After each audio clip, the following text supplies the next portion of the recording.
Welcome to driving school tutorial videos. In this short video we're going to focus on hill parking or hill stopping. Here is what you need to do when you're stopping on a hill or parking on the hill. So you must turn your wheels towards the curb, okay? You're not supposed to keep your wheels straight when you're parked on the hill, assuming that you're leaving your vehicle afterwards, okay? So basically once you've stopped on the hill, either uphill or facing downhill, you've got to turn steering to the left, to the curb if you're on the left. So obviously in 99% of situations we're not going to park on the right hand side unless there's a signage and unless it states otherwise that you are allowed to do so. The question is why they mark for static steering when they're stopping on the hill.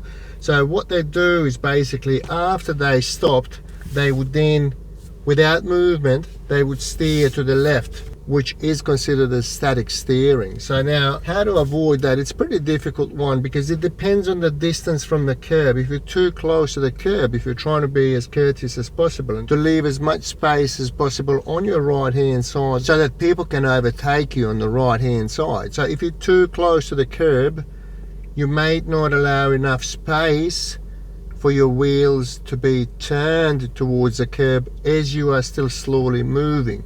So I'm going to demonstrate here how to do it properly. So as you are stopping, try not to get too close to the curb. You've still got a bit of a space to turn steering without hitting the curb and without statically steering, okay? Checking my mirror, no one's passing me, indicating right, looking over my shoulder, off I go.